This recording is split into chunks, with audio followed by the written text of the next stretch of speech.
Bueno, pues yo me llamo María José Pérez Galán, soy de Almoradí y soy presidenta de la Asociación de Familiares de Represaliados por el Franquismo del Cementerio de Alicante. Nos enteramos que desde Consellería iban a abrir una fosa del Cementerio de Alicante porque no habían abierto nada aquí en Alicante. Entonces se iba a abrir la fosa 10, que es precisamente la fosa donde estaba mi abuelo. Y en Almoradí, como hay varios fusilados, conocíamos a otras familias que también estaban sus abuelos y abuelas en otras fosas del cementerio, y planteamos de que no solamente abrieran esas fosas, sino más. Y nos dijeron que la mejor manera era pues uniéndonos las familias, hacer una asociación. Y por eso fue lo de hacer una asociación de familiares. La verdad que empezamos 6 familias y a día de hoy somos más de 140. Y seguimos buscando familiares de los fusilados.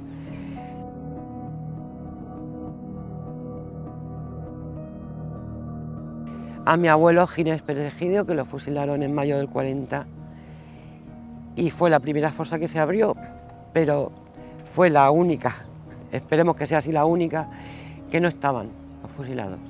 O sea que mi abuelo no lo encontramos.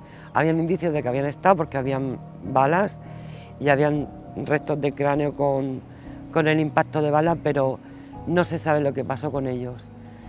Mandamos una instancia al Ayuntamiento de Alicante preguntando y bueno, nos daban 3 hipótesis, que o se los llevaron al Valle de los Caídos, o los tiraron al osario general, o los metieron en otra fosa.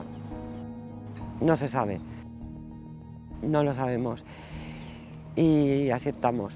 Luego sí que hemos seguido sumando fosas y sí que se han ido encontrando. Pero fue un impacto muy fuerte, ¿no? Porque decir, jolín, con lo que cuesta, después de abrirlo y que no estén, era como si los hubieran vuelto a fusilar, ¿no? O sea, como si los hubieran puesto a arrojar en otro sitio que no sabe dónde está. Y fue muy duro.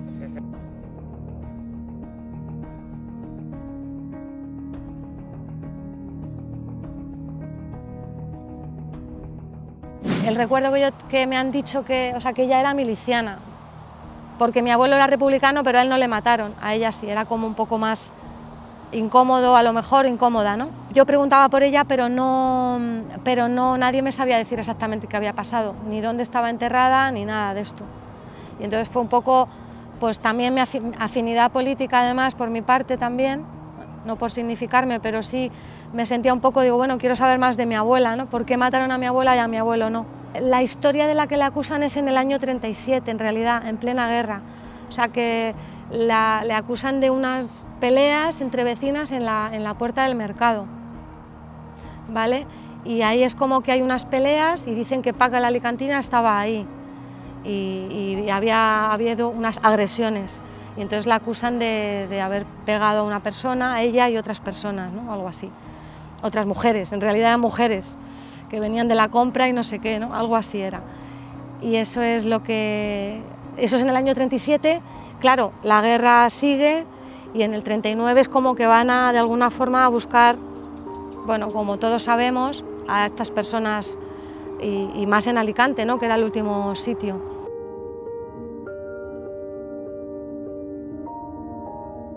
Le acusan en el proceso, pone que ella decía que que no iban a poder con ella los fascistas o algo así, o sea, como que los vecinos la oyeron y claro, en los vecinos había del otro bando.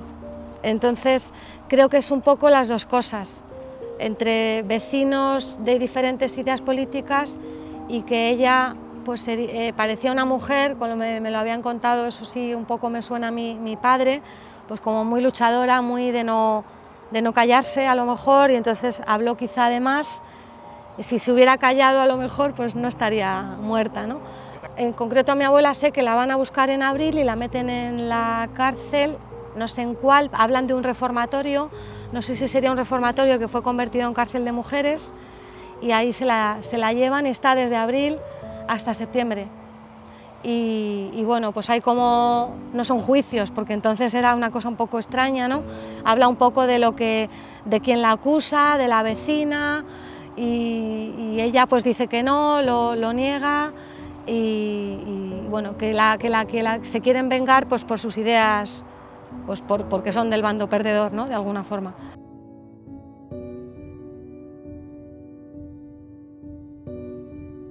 Pero lo que vivieron ellos, la verdad que fue terrible. Mi madre fue una activista en Almoradí y ella se alistó en el Partido Comunista y mi padre también, eran los dos comunistas. Comentaban muchas veces que Alicante fue la última ciudad que tuvieron que dejar. Pues el periplo fue lamentable, lamentable. Era un carguero era un barco que solamente llevaba carbón. A las mujeres las desembarcaron enseguida y las metieron en un campo de concentración y los hombres estuvieron aún 40 días dentro del barco. Justamente por los españoles que estaban en Orán se interesó la Unión Soviética, porque allí la mayoría eran comunistas. Y entonces ellos hicieron todas las gestiones para poder sacarlos de ese campo de concentración.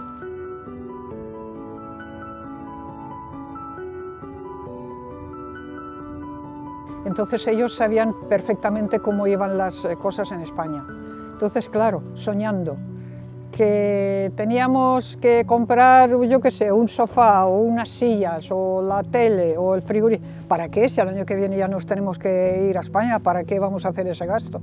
Y así estaban. O sea, estaban, como se suele decir, con la maleta casi en la puerta, mentalmente. Mis padres recibieron un permiso para volver a España, pero con una condición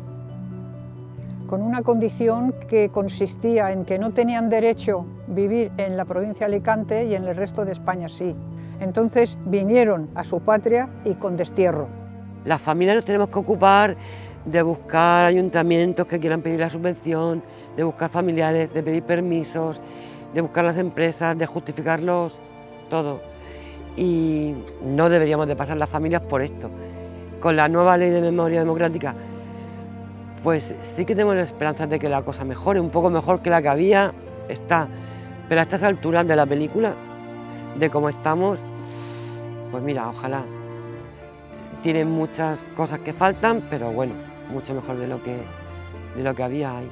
El caso es que sí que sé que con esta última ley sí que se completa un poco aquellas fallas o carencias que podía tener la antigua ley de memoria histórica. Pero en realidad es que sin memoria no hay reconciliación ni hay sanación de heridas, ¿no? O sea, que es fundamental que esa gente esté, pues con mi abuela y otros, y todos los miles, pues que estén con sus familias o estén por lo menos enterrados o pues que sepamos, ¿no? Yo no lo sabía hasta hace poco, ¿no?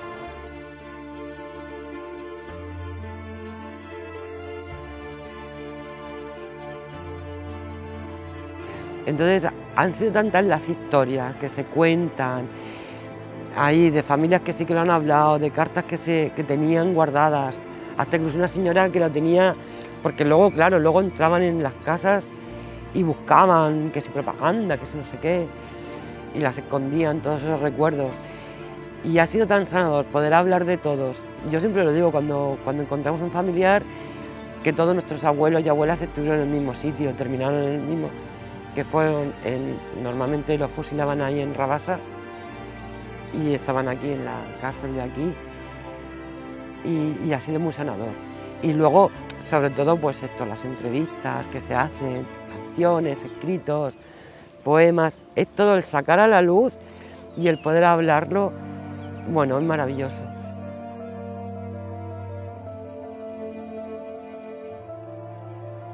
Es fundamental saber lo que pasó, qué le pasó a cada persona, cómo fue, ¿no? Son muchos miles, pero es fundamental para que las personas que repiten un poco esto, ¿no?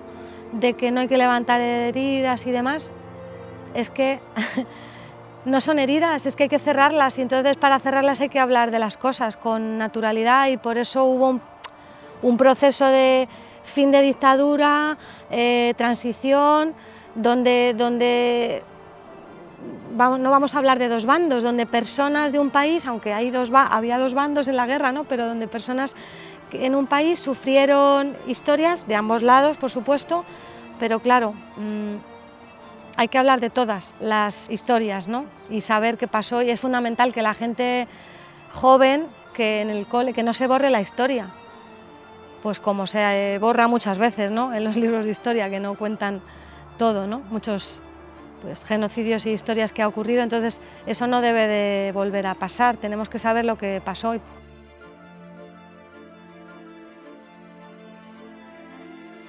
Pienso que sí, que todo lo que se está haciendo ahora es muy positivo, porque hay que conocer la historia de tu país. Si no la conoces es como ser un analfabeto.